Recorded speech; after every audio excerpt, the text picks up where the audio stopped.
اور ہسپتالوں میں جہاں مسیحائی ہوتی ہے، جہاں پر علاج ہوتا ہے، جہاں لوگوں کی زندگی بچائی جاتی ہے، جہاں بچائی جانی چاہیے، وہاں پر آپ اجتماعی قبریں جو ہیں وہاں دریافت کر لیتے ہیں. یہ ہے سب کچھ.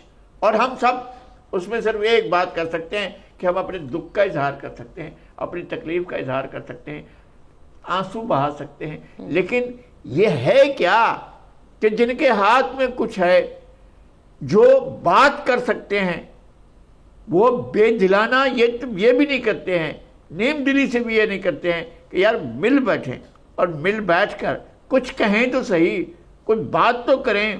کیا ہم سے وہ بہتر نہیں ہیں جنوبی افریقہ والے جنہوں نے جا کر باقاعدہ دروازہ کھٹکھٹایا اس میں عالمی عدالت انصاف کا؟ کیا اسلامی دنیا کے اتنے زیادہ ممالک کے اندر وہ جو جنوبی افریقہ والے ہیں وہ ہم سے کہیں درجے بہتر نہیں ہیں کہ وہ گئے اور انہوں نے جا کر کہا کہ جناب اس ناانصافی کو بند کیا جائے؟ اور وہ عدالت بھی فیصلہ دیتی ہے اور وہ کہتی ہے کہ یہ ظلم ہو رہا ہے، یہ دہشت گردی ہو رہی ہے، یہ زیادتی ہو رہی ہے. تو پھر ہم خود کہاں کھڑے ہیں جن کا یہ کیس ہے، جن کے جذبات، جن کے احساسات، وہ ہم کہاں ہیں؟ ہم کس جگہ پر ہیں؟ اس سارے کے سارے اس صورتحال کے اندر ہم کہاں کھڑے ہیں؟ شاہ صاحب، یہ تو ہمارا رویہ ہو گیا. مسلمان ایک فورس بن کر یہ جو وقت کا یزید ہے، اس کا مقابلہ کرنے میں کیا مجبوریاں ہیں؟ کس نے ہمیں روک رکھا ہے؟ ہاتھ روکنے میں ہم ناکام کیوں ہیں؟ میرے خیال میں دیکھیں، شاید میں کوئی مذہبی اسکالر نہیں ہوں، لیکن جتنی مجھے سمجھ پڑتی ہے، اگر ایمان کی کمزوری ہوگی تو ایسا ہی ہوگا. اور یہ میرے خیال میں ایک بہت بڑا فلسفہ ہے. اور جو حضرت امام حسین رضی اللہ تعالیٰ عنہ کی شہادت ہے، وہ تمام دنیا کے لیے میسج ہے. کیونکہ میرے خیال میں دنیا کے اندر اتنی بڑی قربانی شاید جتنی نواسہ رسول نے دی اور ان کے خاندان نے دی، میرے خیال میں اس کی مثال کسی بھی مذہب کے اندر نہیں ملتی. اور اگر ہم دیکھیں تو یہ ایک ایسا واقعہ ہے جو کہ تمام دنیا میں ایک میسج ہے کہ آپ ہمیشہ ٹائرنٹ کے خلاف، ظالم کے خلاف اور آپ کفر کے خلاف کھڑے رہیں گے.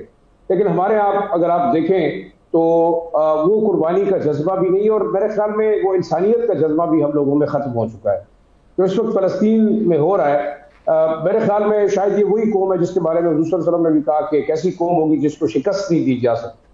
اور واقعی آپ نے دیکھا کہ آج جتنے بھی لوگوں کو آپ نے شہید کیا، وہ بچے پھر کھڑے ہیں، وہ مائیں پھر کھڑی ہیں، وہ بھوکے ہیں، وہ ننگے ہیں اور ان کے ہاتھ میں کھانا نہیں ہے.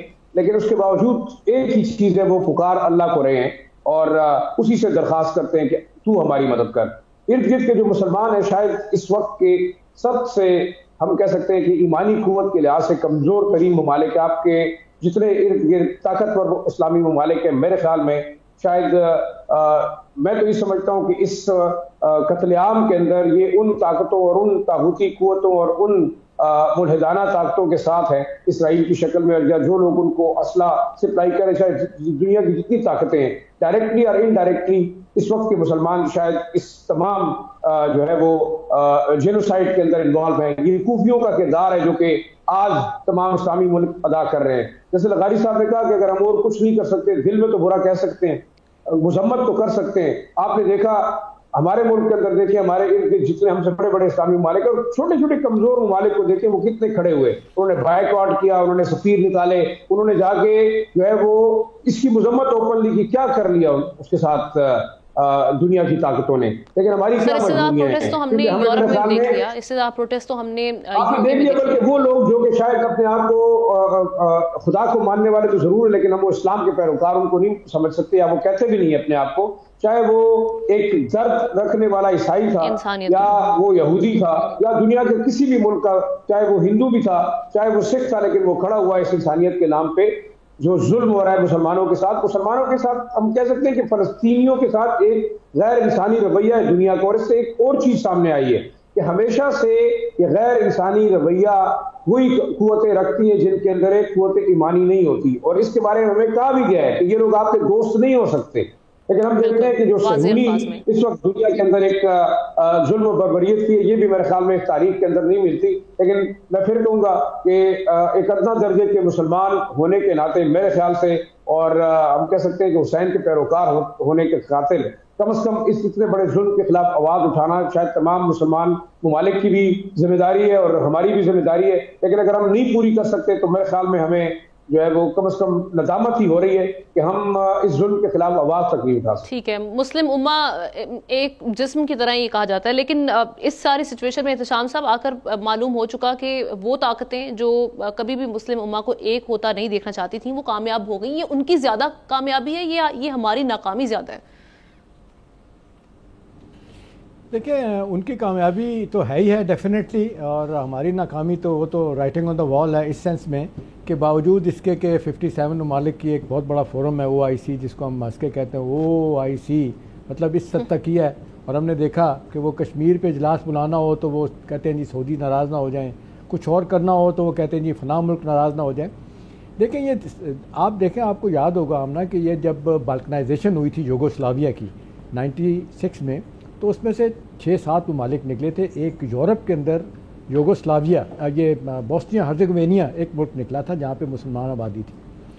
پلان کر کے 1.5-2 سال تک جینوسائیڈ ہوا، جتنا قتل عام ہوا، کہا جاتا ہے 15 سے 20 لاکھ لوگوں کو مارا گیا۔ پوری یورپین یونین خاموش رہی، اس لیے خاموش رہی کہ کتابیں لوگوں نے لکھ دی کہ وہ بھی چاہتے تھے کہ یورپ میں عیسائیت ہی ہونی چاہیے، کوئی مسلمان نہیں ہونا چاہیے۔ بہرحال آج اس تمام تر باتوں کے باوجود وہ ایک مسلمان ملک ہے اتنا کچھ سہنے کے بعد۔ ابھی بات کی ظاہر شاہ نے، مطلب واقعی مجھے بھی نہیں پتہ دین کا، ہمیں کاش ہمیں بھی اتنا علم ہونا چاہیے، لیکن مجھے ایک بات سمجھ آتی ہے، امام کی جو قربانی تھی ہم نہ دیکھے وہ کتنی بڑی قربانی تھی کہ آج غیر مسلم بھی اس کو اون کرتے ہیں۔ بڑی بڑی کتابیں لکھی گئیں کہ جبر اور ظلم اور ملوکیت کے خلاف جس طرح وہ کھڑے ہوئے اور اپنا خاندان کٹوا دیا، یہ تو رہتی دنیا تک بھولنے والی بات نہیں۔ لیکن معذرت کے ساتھ اگلا جملہ کہہ رہا ہوں ڈرتے ڈرتے، مجھے نہیں پتہ مجھے کہنا چاہیے کہ نہیں، ہم سارے مسلمان کہتے کچھ ہیں، ہمارا عمل کچھ ہوتا ہے۔ بالکل اس حد تک تو ضرور ہم سارا دن یہ باتیں کریں گے جی امام کی قربانی ہے، لیکن امام نے جو کر کے دکھایا ہے اور ان کے نانا جی نبی صلی اللہ علیہ وسلم نے کر کے دکھایا، جب ان پہ بات چلنے کی ہوتی ہے تو ہم سارے پیچھے ہو جاتے ہیں۔ اب سوال یہ کہ اس وقت ہم نا جو غزہ میں آپ دیکھ رہی ہیں، یہ بالکل اس طرح پلان کر کے امریکن کا ایک بہت بڑا پلان ہے۔ ابھی دیکھ لیں بڑے واضح بیانات ہیں کانگریس مین کے، سینیٹر کے، کاملا ہیرس کے جو پرائم منسٹر ہیں، اپنا یہ نائب وزیر صدر ہیں جو لڑ رہی ہیں الیکشن بائیڈن کے ساتھ مل کے، یہاں تک بیانات ہیں کہ فنش دیم، ختم کر رہے ایک کو۔ وہ کہتے ہیں یہ جاری رہے گا آپریشن نیتن یاہو، ہم تمہیں امداد بھی دیں گے۔ تھوڑا سا ایک سیاسی بائیڈن پہ دباؤ آیا تھا، آہستہ آہستہ ختم ہو گیا۔ وہ انہوں نے آپ نے دیکھ لیا $20-22 بلین کی امداد بھی دی، جو اسلحہ روکا ہوا تھا وہ بھی دے دیا۔ تو یہ جینوسائیڈ جس طریقے سے ہو رہی ہے، جس جو کچھ ظلم اور جرم ہو رہا ہے تو تاریخ لکھی جائے گی۔ سوال یہ جو آپ سوال پوچھ رہی تھی ہم کہ ہم اپنے طور پہ کیا کر سکتے ہیں؟ کیا صرف آواز ہی اٹھا سکتے ہیں؟ ہمارے لیے تو شرمناک بات ہے کہ ساؤتھ افریقہ جو ہے وہ جا کے، آپ نے دیکھا بین الاقوامی عدالت جو انصاف کیا ہے، وہ جا کے وہاں کھڑا ہوا تو انہوں نے ان کو ٹف ٹائم دیا جا کے اسرائیل کو، نیتن یاہو کا۔ تو میرا خیال ہے وقت آ گیا کہ ہم صرف باتیں نہ کریں، ہم کو عملی قدم کر کے دکھائیں، یا کم از کم اتنا بڑا انفرادی طور پہ بھی عملی جانا چاہیے سینٹیمنٹ اقدامات نہیں اٹھا پا رہے۔ جب ہم نے آغاز ہوا تھا اس سارے عمل کا اکتوبر 2023 میں، ہم نے جب دیکھا ساری سچویشن، اس کے بعد بوائیکاٹ کیا گیا ساری جو ہم دیکھ رہے تھے انٹرنیشنل پروڈکٹس کا، اس کے بعد ایسا سا بیک ٹو نارمل، اب سب چیزیں وہیں واپس آ چکی ہیں۔ ہم دیکھ رہے ہیں کہ لوگ اس طرح سے استعمال کر رہے ہیں، وہ جو بزنس تھوڑی دیر کے لیے متاثر ہوا تھا وہ پھر واپس آ چکے ہیں۔ تو ہمارے عملی اقدامات میں انفرادی طور پر ہم اپنے آپ پر بھی یہ کوشچن کر سکتے ہیں، خود احتسابی ہمارے لیے بھی لازم ہے۔ دیکھیں ہم ایک بات بھی ہمیں ماننی چاہیے، باوجود اس بات کے کہ مسلمان ہوتے ہوئے ان کے ساتھ جو ظلم ہو رہا ہے، لیکن حماس جو آرگنائزیشن ہے جن کے ساتھ لڑائی ہوئی ہے، جس کو آپ نے دیکھا انہوں نے ڈکلیئر کیا ہوا ٹیررسٹ آرگنائزیشن، اب یہ بات یہ کوئی چھوئی بات نہیں رہی کہ یہ یاسر عرفات کو الغاری صاحب مجھ سے زیادہ جانتے ہیں کاؤنٹر کرنے کے لیے حماس کھڑی کی گئی تھی، ٹھیک ہے نا۔ اب کچھ لوگ کہتے ہیں یہ بھی فالس فلیگ آپریشن تھا جو کچھ ان سے کروایا گیا، اس لیے کہ یہ کچھ کریں، اس کے بعد ان کے ساتھ یہ ہوا۔ ابھی آپ دیکھ لیں، لیکن ایک بات تھوڑی سی جو اس کو نگیٹ کرتی ہے وہ یہ ہے کہ اتنا کچھ ہونے کے باوجود وہ ابھی بھی 100 کے قریب یا سے زیادہ جو ہاسٹیجز ہیں، وہ اتنی بمباری کرنے کے بعد، زمین بوس کرنے کے بعد، 40 لاکھ ہزار بندوں کو مارنے کے بعد، بچے خواتین کے، وہ اپنا ان کو رہا نہیں کروا سکے، اس لیے وہ اسرائیل میں بہت زیادہ ان کے خلاف بات ہو رہی ہے کہ نیگوسیشن کریں، معاملات کو آگے لے کے جائیں۔ لیکن انٹرنیشنل پالیٹکس میں ان کا یہی خیال ہے کہ اسرائیل کو ایک بڑا رول دینا ہے۔ انہوں نے، آپ نے دیکھا کہ سعودی عرب سے ان کی بات ہو رہی ہے کہ جارڈن سے ایک سڑک نکال کے سعودی عرب تک لے کے جائیں گے، اور سعودی ہمارے جو لوگ ہیں وہ یہی کہتے ہیں جی آ جائیں۔ اب تو آپ نے دیکھا ایک زمانہ تھا سب کو پتہ ہوگا مسلمان خانہ کعبہ کے علاوہ کوئی غیر مسلم نہیں جا سکتا تھا. اب تو دھڑلے سے لوگ جاتے ہیں. اگلے دن آپ نے دیکھا بی جے پی کے لوگ گئے ہوئے تھے خانہ کعبہ میں اور جناب ہاتھ ہلا رہے تھے, ہم لوگ سب حیران ہو رہے تھے یہ کیا ہے. تو یہ بے حسی تو آمنا بے تحاشا ہے. اب سوال یہ ہے کہ یہ جنگ بند ہوگی, کیسے بند ہوگی. میرا خیال ہے کم از کم ایک افیکٹو آواز تو ہو. آئے دن ہمارا عرب لیگ کا اجلاس ہونا چاہیے, OIC کی میٹنگ ہونی چاہیے, فورن منسٹر OIC کے کم از کم ہر 15 دن بعد 20 دن بعد ملیں تو ایک سیاسی دباؤ تو بڑھے گا نا کہ کچھ کہنے والا ہے. وہ بھی لوگ سمجھ رہے ہیں کہ بھی انہوں نے اس کو جیسے آپ کہہ رہی ہیں ایکسیپٹ کر لیا ہے, بزنس ایز یوزل. وہ انتظار کر رہے ہیں کہ خدا نہ خواستہ ایک بھی بچہ نہ رہے. ان کو اوپنلی اسرائیلی کہتے ہیں کہ کوئی بچہ نہیں چھوڑیں گے, ایون جو بچے ماؤں کے پیٹ میں ان کو بھی ہم مار دیں گے. ایگزیکٹلی ابھی جو ساری سچویشن ہے حماد, ایفرٹس دن بہ دن ہم دیکھ رہے ہیں اس حوالے سے کم پڑتی چلی جا رہی ہیں. پہلے اس پہ UN میں بھی بات ہوتی رہی, کچھ احکامات بھی آئے, امپلیمنٹیشن نہیں ہوا. پھر وہ جو ایک پریشر ہم نے اسٹرین ایک جو ڈیولپ کرنا تھا وہ بھی کہیں اب دکھائی نہیں دے رہا اس طرح کا. آپ اب کیا حل کیسے نکلے گا اگر یہ سب چیزیں نہیں ہوں گی, اور حل کیا ہے اس معاملے کا؟ حل کی طرف تو نہیں جا رہے ہیں ہم تو اپنی بے حسی کی وجہ سے, اپنی مفاد پرستی کی وجہ سے یا اپنی مجبوریوں کی وجہ سے خاموش تماشائی بنے بیٹھے ہوئے ہیں. وہ کوئی بھی ملک ہو. جب ہم چھوٹے تھے, جب ہم نے ہوش سنبھالا تھا تو کربلا کی کہانیاں سنتے تھے اور اس وقت ایک غیر یقینی کسی کیفیت ہوتی تھی اور سوال اٹھتا تھا ذہن میں کہ آخر کیسے ایسا ہو سکتا ہے کہ کوئی شخص کسی پہ اتنا ظلم ڈھا سکتا ہے, عورتوں, بچوں, بزرگوں میں بلا تفریق اتنا ظلم ڈھا سکتا ہے. جیسے جیسے وقت گزرتا گیا, سوچنے سمجھنے کی طاقت آتی ہے, بندہ اپنے ارد گرد دیکھتا ہے تو ان سوالات کے جوابات ملتے گئے. پتہ چلتا رہا کہ انسان کی فطرت میں جو حیوانی عنصر ہے وہ کبھی کبھی اتنا طاقتور ہو جاتا ہے کہ انسان جانور سے زیادہ شفاق ہو جاتا ہے. اس کی مثال ہمیں کشمیر میں ملتی رہی, سب نے بوسنیا کا ذکر کیا, جی بوسنیا میں ملتی رہی, اور مجھے تو کبھی کبھار اپنے ملک میں بھی نظر آتی ہے جہاں جتھوں کی صورت میں ہم ایک دوسرے پہ چڑھ دوڑتے ہیں, جلا دیتے ہیں, مار دیتے ہیں ایک دوسرے کو. یہی مثال ہمیں اس وقت غازہ میں نظر آ رہی ہے. 250 دن سے زیادہ کا عرصہ گزر چکا ہے, وہاں بچے بلبلا رہے ہیں اور بچے سانجے ہوتے ہیں. میں تو یہاں یہ بھی کہوں گا کہ کچھ عرصہ پہلے جو ایک ریٹیلیشن ایکٹیویٹی کی گئی تھی اسرائیل پہ, اس پہ خبر آئی تھی کہ ایک بچی زخمی ہوئی ہے. میں تو اس پہ بھی مجھے دکھ ہوا تھا کہ وہ بھی بچی ہے, اس کو بھی نہیں ہونا چاہیے. غازہ کے بچوں کا دکھ بہت بڑا ہے اور ان کا دکھ آئے دن بڑھتا جا رہا ہے. اس کا کوئی مقابلہ کسی اور کے ساتھ نہیں ہے. بالکل جی جی میں کہہ رہی ہوں بچوں کا کوئی مذہب نہیں ہوتا, بچے معصوم ہوتے ہیں. جیسے جیسے آپ نہ کوئی مذہب ہوتا ہے, نہ کوئی ایجنڈا ہوتا ہے. میں یہ کہہ رہا ہوں کہ ان کا یہ تو نہیں ہوتا نا کہ اس طرح سیاست جو آپ کر رہے ہو اس کی بنیاد پر سوچیں. اور یہ کہ نسل کشی تو کوئی حل نہیں نا کسی بھی مسئلے کا. یہ کیا بات ہوئی کہ آپ فلسطینیوں کی نسل کشی کریں اور ان کو نیست و نابود کر دیں اور ساری دنیا خاموش ہو کر بیٹھی رہے. یورپ خاموش ہے, مہذب آزاد دنیا خاموش ہے, جمہوریت پسند خاموش ہیں, انسانیت پسند خاموش ہیں, انسانی حقوق کے لڑنے والے خاموش ہیں. کہاں ہے وہ انسانی حقوق کے چیمپئن جو کہیں بھی, اور کہاں ہے وہ زندگی کے حقوق کے چیمپئن جو مچھلی کے پھنس جانے پر کیمرے لے کر پہنچ جاتے ہیں, مچھلی پھنسی ہوئی ہے, اس کو نکالنے کے لیے کاروائی ہو رہی ہے, فلاں کاروائی ہو رہی ہے, فلاں جو جانور ہے وہ پھنس گیا اس کو نکالنے کے لیے کاروائی. یہاں انسان مر رہے ہیں اور کوئی سوچ نہیں. ہزارہا انسان جو ہے مارے جا چکے ہیں, معصوم بچے مارے جا چکے ہیں, اور دہشت گردی کی انتہا ہے جو چل رہی ہے. جی حماد. اور لغاری صاحب ہر بات پہ انٹرنیشنل کمیونٹی آگے ہوتی ہے. اس معاملے میں انٹرنیشنل کمیونٹی کا ضمیر تو میں خیال ہے جاگنا کیا, وہ مر ہی گیا ہے. جی بالکل ایسا ہے. چلیں حماد آپ اپنا پوائنٹ آف ویو کمپلیٹ کر لیں پھر ہم آگے بڑھتے ہیں. جی میں بھی انہی کی بات سے ایگری کروں گا کہ وہاں پر کوئی کسی کو نظر ہی نہیں آ رہا. مسلمان کا بچہ مرتا ہے تو وہ اس کو انسانی تصور نہیں کیا جا رہا. 9 مہینے سے زیادہ ہو گئے ہیں وہاں پر جنگ چل رہی ہے اور ہیومینیٹیرین جو ایڈ ہے وہ نہ ہونے کے برابر ہے. UN agency of Palestinian refugees انہوں نے بھی کہا ہے کہ 50,000 سے زیادہ بچے ایسے ہیں اس وقت جن کو ارجنٹ میڈیکل کیئر کی ضرورت ہے, میل نیوٹریشن ہونے کی وجہ سے خوراک وہاں نہیں پہنچ رہی. ایسے ہی ایک اور UN کی ایک ایجنسی ہے جس نے یہ خبر بتائی ہے کہ 15,000 سے زیادہ رپورٹڈ ڈیتھس ہیں بچوں کی, اور کئی بچے ابھی تک ملبے کے تلے دبے ہوئے ہیں. اس کے اوپر کوئی آواز نہیں اٹھا رہا, خوراک وہاں نہیں پہنچ رہی. پانی کے بارے میں اگر بات کی جائے جو آج کربلا کے ساتھ بھی ملتی جلتی مثال ہے, ایک انسان کو ایک دن میں 15 لیٹر پانی چاہیے ہوتا ہے. اس وقت جو لوگ وہاں موجود ہیں غازہ میں ان کو صرف میکسیمم 2 لیٹر پانی مہیا کیا جا رہا ہے. اور آپ دیکھیے, یہ ذہن میں رکھیے کہ وہاں جو ٹیمپریچر ہے وہ 50 ڈگری سینٹی گریڈ ہے اور یہ وہ لوگ ہیں جو پچھلی گرمیوں میں اپنے گھروں میں بیٹھے ہوئے تھے, یہ وہ بچے ہیں جو پچھلی گرمیوں میں اپنے بستروں پہ تھے, اور آج وہ بچے سڑک پہ رول رہے ہیں اور اہل قلم اور اہل زبان اس کے اوپر کچھ نہیں کر پا رہے. اگر ہم کچھ نہیں کریں گے تو شاید آنے والے وقت میں جیسے کربلا کا ہم سوگ منا رہے ہیں, اس ہیومینیٹیرین کرائسس کا بھی صرف سوگ ہی منا سکیں گے. اور آپ دیکھیں حماد, آج میں نے ہم نے ایک ویڈیو دیکھی آمنا, ایک شخص ہے, اس نے اپنا بچہ اٹھایا ہوا ہے, میرا خیال 4-5 سال کا بچی ہے, بچہ خون میں لت پت ہے, اور وہ کہتے ہیں میڈیکل فیسلٹی اتنی تیزی سے ختم ہو رہی ہیں, اور وہ بندہ رو رہا ہے گلے لگا کے, صرف اس بات کا انتظار کر رہا ہے کہ اس بچے یا بچی کی آنکھ کب بند ہوگی. مطلب اس سے زیادہ 14ویں صدی میں بے حسی یہ ظلم ہے, بہت بڑا ظلم. ہم بالکل واقعی بے بس ہیں, اور ہم شرمندہ بھی صرف اس پہ بات کی حد تک ہی بات کر پا رہے ہیں اور کچھ کر نہیں پا رہے.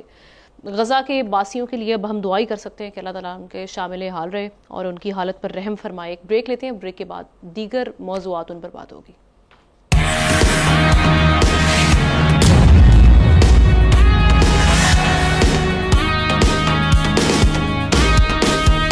Welcome back. ایک طویل عرصے سے ہم دیکھ رہے ہیں کہ ملک میں سیاسی انتشار کی فضا ہے. خیال یہ کیا جا رہا تھا کہ انتخابات کے بعد ان معاملات میں استحکام آ جائے گا, لیکن مہنگائی کے طوفان, ٹیکسز کی بھرمار, بجلی کے نرخوں میں اضافے کی وجہ سے انتشار ختم ہونے کی کوئی راہ ہمیں دکھائی نہیں دے رہی.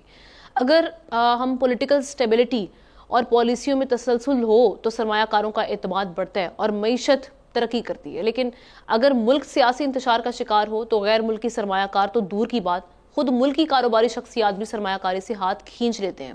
اپنے تجزیہ کاروں سے جانتے ہیں کہ یہ جو سیاسی عدم استحکام ہے, اس کے ساتھ جو مستحکم معیشت کیسے ممکن ہو پائے گی, کس طرح سے یہ صورتحال بہتری کی جانب جائے گی.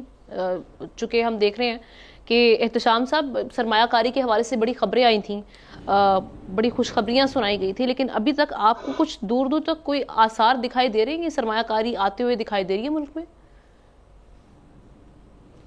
دیکھیں ہم پاکستان میں جب بھی الیکشن ہوئے ہیں, جتنے 11واں-12واں یہ الیکشن ہوا ہے, آپ نے دیکھا کہ کوئی بھی نہیں مانا کہ الیکشن فیئر ہوا ہے, ہارنے والے نے کبھی نہیں مانا کہ میں ہار گیا ہوں, اور نتیجتاً ہم نے دیکھا بھی ہے کہ جی زیادہ تر ہم نے دیکھا جھولو ہی پھرتا رہا ہے الیکشنوں میں, سوائے ایک کہ 70 کا الیکشن جس کے بارے میں کہا جاتا ہے فیئر الیکشن ہوا, وہ ٹوٹ گیا.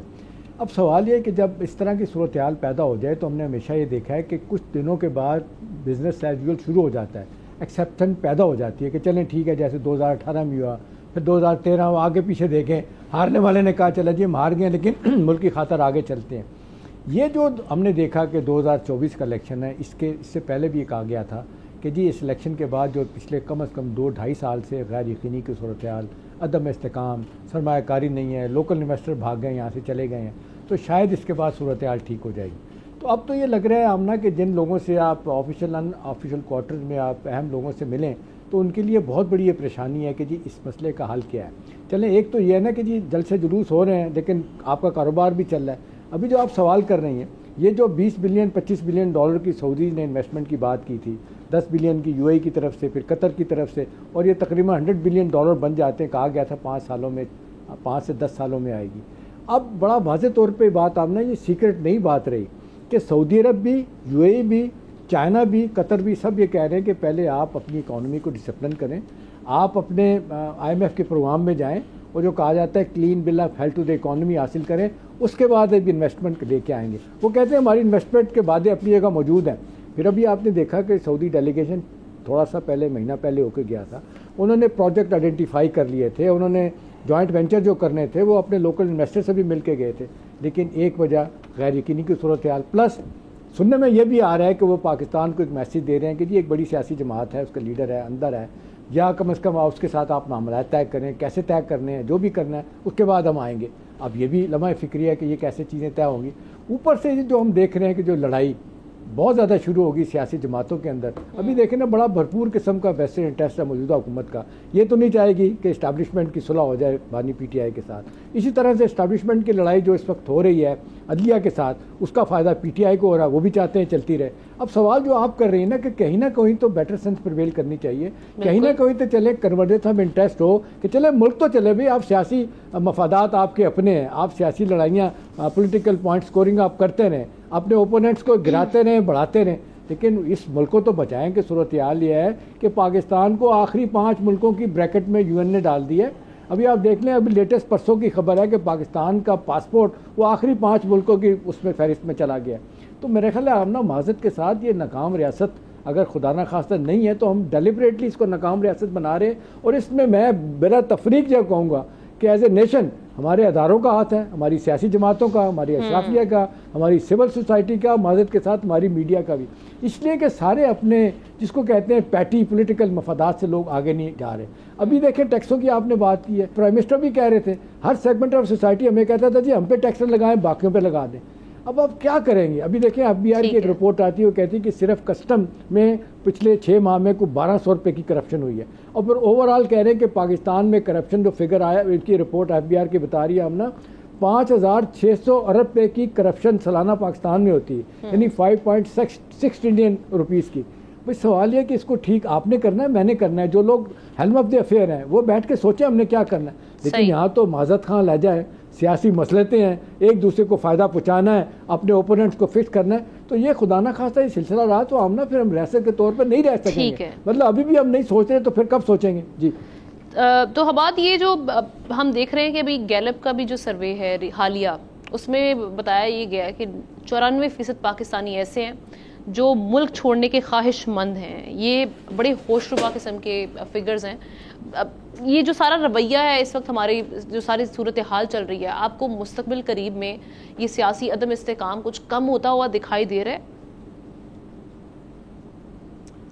مشکل لگ رہا ہے جی انفارچونیٹلی کہ سیاسی عدم استحکام کہیں کم ہونے والا ہے. ہماری سیاسی پارٹی کا رویہ یہ ہے کہ اس کے خلاف اگر کوئی بات کرتا ہے, میں PTI کی بات کر رہا ہوں, اس کے خلاف اگر کوئی بات کرتا ہے, کوئی شخص کوئی رائے رکھتا ہے, اس کی ہاں میں ہاں نہیں ملاتا, تو وہ ان کے نزدیک ایک کرپٹ شخص ہے, وہ بک چکا ہے اور اپنا ایمان بیچ چکا ہے, اور اس کی کوئی وہ صادق یامین کہلانے کے کوئی بالکل قابل نہیں ہے. اگر آپ حال ہی میں دیکھیں, چند مثالیں ہمارے سامنے سے گزری ہیں. شاہد آفریدی صاحب نے ایک رائے دی, ان کے خلاف کیمپین شروع کر دی گئی کہ وہ بک چکے ہیں. شعیب اختر صاحب کی طرف سے ایک ویڈیو آئی, ان کے خلاف کیمپین شروع کی گئی کہ وہ بک چکے ہیں. سوشل میڈیا کے انفلوئنسرز کی طرف سے پروجیکٹس کو ہائی لائٹ کیا گیا, ان کے بارے میں باتیں شروع ہو گئیں کہ ہم کسی کو اٹھائے بغیر اس کا سافٹ ویئر ایسا اپڈیٹ کر دیتے ہیں کہ وہ دوبارہ ویڈیوز ہماری فیور میں بنائے گا. اسی طریقے سے میڈیا جو مین اسٹریم میڈیا ہے, ان کے لوگوں نے اگر کوئی پروجیکٹس ہائی لائٹ کیے تو ان کے خلاف, ان کی ذات کے خلاف, ان کی شخصیت کے خلاف بات کی گئی. جو پروجیکٹس وہ ہائی لائٹ کر رہے ہیں, جس پروجیکٹس پہ بات کر رہے ہیں, جن پالیسیز کی بات کر رہے ہیں, ان کے اوپر کسی نے بات نہیں کی. تو یہ جو شوٹنگ ڈاؤن آف میسنجر کا کانسیپٹ ہے ہمارے اندر آ چکا, یہ بہت برا کانسیپٹ ہے. ہم ہر کسی کو چور بنائے بیٹھے ہیں. یہی چور بنانے والا مینٹیلٹی جو ہے وہ ہمارے سرکاری اداروں میں بھی نظر آتی ہے, خاص طور پہ جہاں پہ معیشت کی ہم بات کر رہے ہیں. تو اگر ہمیں لوکل انویسٹرز کو ہم چور سمجھتے ہیں, آپ دیکھیے کہ جب ایک کوئی تاجر جاتا ہے ریگولیٹرز کے پاس, سرکاری افسروں کے پاس, تو ان کو ایسے ڈیل کیا جاتا ہے جیسے وہ ڈاکو ہیں اور وہ کوئی NOC نہیں مانگ رہے اپنی دکان کھولنے کا. شاید وہ کوئی بارود بنانے کا کارخانہ لگانا چاہتے ہیں, یا وہ کوئی بینک لوٹنے کا پلان بنا رہے ہیں. ان کو ایسے ڈیل کیا جاتا ہے, ان کے اوپر ہر وقت کوئی نہ کوئی ذمہ داری ڈالی جاتی ہے. باہر ہم دیکھتے ہیں کہ لوگ اپنی سکسیس سٹوریز کو سیلیبریٹ کرتے ہیں. ہم یہاں پر ہر کسی سے سب سے پہلے ازیوم کر لیتے ہیں کہ یہ اس نے حرام کھایا ہوگا اور اس نے حرام کھا کے ہی یہ دولت بنائی ہے. ہم ان چیزوں کو سیلیبریٹ نہیں کرتے, لوگوں کو آگے آنا پسند نہیں ہم کرتے. اگر ہم مثال دیں کسی بھی بزنسز کے بارے میں, بزنس کی ایز آف ڈوئنگ بزنس کے بارے میں, تو اگر آپ یہاں بیٹھے ہوئے ہیں تو آپ سنگاپور میں اپنا بزنس رجسٹر بھی کرا سکتے ہیں, بینک اکاؤنٹ بھی کھول سکتے ہیں اور آپریشنل ہو سکتے ہیں. جبکہ ہمارے ملک میں آپ کو فزیکل پریزنس کی ضرورت ہے, آفس کی ضرورت ہے. جب تک آپ کے پاس وہ نہیں ہوگا, آپ کی ٹیکس رجسٹریشنز نہیں ہوں گی, آپ کے بینک اکاؤنٹس نہیں کھلیں گے. دنیا اوور ہیڈز کو کم کر رہی ہے اور ہم اوور ہیڈز کو بڑھا رہے ہیں, لوگوں کی فزیکل پریزنس کو لیگل آبلیگیشن بنا کے. میں پہلے بھی بارہا کہہ چکا ہوں, ہمیں لوکل انویسٹر کو پریفر کرنا چاہیے, اور ہمارے جو سرکاری ادارے ہیں ان کو فیسیلیٹیٹرز کا رول پلے کرنا ہے, ریگولیٹرز کا رول پلے نہیں کرنا. ٹھیک ہے. اور دوسری ہم نا اس میں ایک اور چیز ہے جو ابھی بات کرتے ہیں نا, یہاں پہ کنٹینیوٹی کی آپ نے بات کی, اور ساتھ ساتھ ایک آتا ہے انکنسسٹنٹ پالیسیز ہیں. یہ ہر 3 سال کے بعد 4 سال کے بعد بدل جاتی ہیں. جو انویسٹر آتا ہے پیسہ لگاتا ہے. ابھی اگلے دن بھی بات ہو رہی تھی ٹوٹا کمپنی کے, وہ بیٹھے ہوئے تھے سینٹ کمیٹی میں, وہاں پہ جا کے انہوں نے کہا کہ بھی آپ نے اس پہ جو ہائیبریڈ گاڑیاں ہیں, الیکٹرک گاڑیاں, اس پہ آپ نے ٹیکس لگا دیا, جبکہ آپ نے 6 ماہ پہلے آپ نے ٹیکس ہالیڈے دیا تھا 5 سال کا. وہ آپ خدا کا خوف کریں, ہم نے $150 ملین انویسٹمنٹ کر دی ہے اس کو. بات یہ کہ یہاں تو پوچھنے والا نہیں, یہاں تو لوگ بیٹھے ہیں کہ جی اپنا فائدہ کیسے, جیسے آپ پرائم منسٹر کہتے ہیں. ٹھیک ہے, شاہ صاحب کی جانب چلتے ہیں. شاہ صاحب, یہ جہاں پر ہم معاشی استحکام کے لیے تو کہہ رہے ہیں کہ آپ کی پولیٹیکل سٹیبلٹی کا ہونا بڑا ضروری ہے, ہم یہ کیوں نہیں دیکھ رہے کہ جہاں پر ہم یہ شور بچا رہے ہیں کہ جناب بیرونی خطرات بڑھ رہے ہیں یا بیرونی عناصر ایکٹیو ہو رہے ہیں، ان کا تدارک کرنے کے لیے ہمیں آپریشنز جو ہیں وہ لانچ کرنے پڑتے ہیں، ہم یہ کیوں نہیں سمجھتے کہ جب ہم اپنے گھر کا ماحول ٹھیک کریں گے تو باہر سے کوئی بھی جو بیرونی عناصر ہے وہ آ کر کچھ وہ اس طرح سے انٹرفیرنس ان کی نہیں ہو پائے گی یا وہ اس طرح امن و امان کی صورتحال کو خراب نہیں کر پائے گا. یہ کب ہم سمجھیں گے؟ دیکھیں میرے خیال سے دو اسپیکٹس ہیں، ایک نیشنل ہے اور ایک انٹرنیشنل ہے، اور انٹرنیشنل جو اسٹیبلشمنٹ ہے وہ بھی کبھی نہیں چاہے گی کہ پاکستان کے اندر اسٹیبلٹی آئے. دیکھیں اوور آل پاکستان کو ڈی اسٹیبلائز رکھنا شاید وہ انٹرنیشنل اسٹیبلشمنٹ کا ایک بہت بڑا منصوبہ ہے جو آج کا نہیں ہے. اکثر لغاری صاحب ذکر کرتے ہیں یہ سالہ سال سے ہے، کبھی آپ کو جنگ میں جھونکا، کبھی آپ کو وار آن ٹیرر کے اندر. اہم میرے خیال میں اس وقت ایشو ہے وہ یہ ہے کہ آپ اس وقت جو آپ کے اکنامک کرائسس ہے اس کو کیسے ڈیل کرتے ہیں، کیونکہ میں یہ سمجھتا ہوں کہ اکانومی جو ہے وہ بڑی مشکل میں اس لحاظ سے ہے پاکستان کی کہ آپ کے جو پروجیکٹس ہیں، آپ کی جو چیزیں ہیں وہ آپ کو اسٹریم لائن نہیں کر سکے. دیکھیں نظام کیا ہے آپ کے اندر کہ تیل آپ کے ایک صوبے کے اندر پیدا ہوتا ہے، ریفائنڈریز دوسرے کے اندر ہے، را مٹیریل آپ کا ایک صوبے کے اندر ہے اور اس کی جو پروڈکشن ہاؤسز ہیں وہ دوسرے صوبے ہیں. دو صوبے آپ کے ڈنٹل رہے ہیں.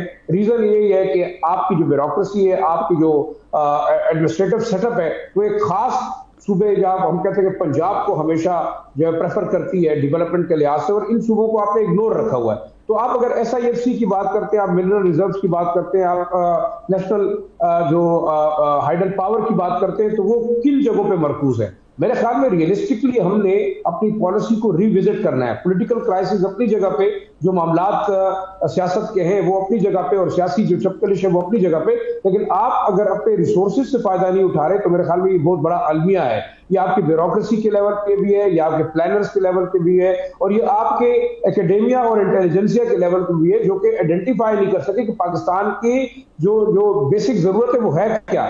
میں نہیں سمجھتا کہ IMF اور جو انٹرنیشنل مانیٹری انسٹیٹیوشنز ہیں ان سے قرضے لینا پاکستان کا حل ہے. بے شک جو آپ قرضے لیتے رہے اور آپ جو ہے تقریباً $8 بلین ہر سال جو ہے دوسرے سال رو کے لے بھی لیں اور اسی جو ہے اپنے ذاتی استعمال کے اندر لے کے آئیں، لیکن آپ کو سوچنا یہ ہوگا کہ پاکستان کی اکانومی کو انکریز کرنے کے لیے، بہتر کرنے کے لیے آپ ریونیو جنریشن کہاں سے کریں گے؟ ابھی آپ کہہ رہے ہیں کہ جناب ٹریلینز آف ڈالرز کا آپ کے یہاں سونا نکل آیا ہے، ٹریلینز آف ڈالرز کی آپ کی گیس نکل آئی ہے، ریکوڈیک کی بات کرتے ہیں کہ وہاں جو ہے بہت بڑے ذخائر ہیں جو کہ پاکستان کے لیے اگلے 500 سال کے لیے بہتر ہے. اب بات یہ کہ ول کہاں ہے، ایکسپلوریشن کہاں ہے؟ کیا واقعی ہم کوئی پلان کر کے آگے لے کے جائیں گے کہ نہیں اسی طریقے سے ہم ٹاپ سے باٹم تک جو ہے صرف کرپشن کرتے رہیں گے؟ دوسرا دیکھیں جو عام ایشو لا اینڈ آرڈر کی آپ نے بات کی، میرے خیال سے اب ریئلسٹکلی اس کو بھی سوچنا چاہیے کہ قوم کو بھی یکجا ہونا چاہیے. تو گڈ اور بیڈ کا جو کانسیپٹ تھا اسے ختم کرنا چاہیے. اب آپ وار اکانومی کے اوپر نہیں چل سکتے.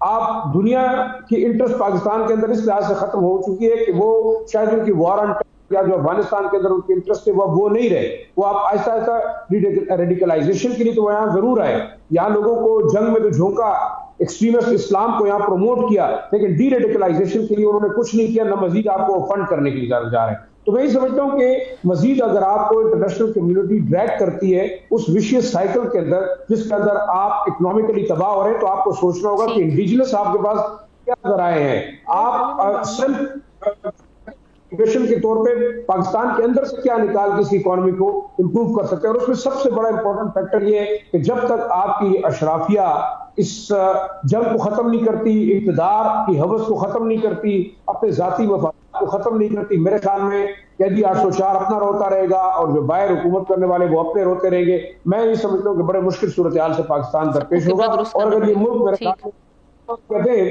کہ اگر یہ ملک کو نقصان ہوتا ہے تو یہ سب بات دیں گے، عام لوگوں کا کیا ہوگا؟ کیا ہم پھر غلام بنیں گے؟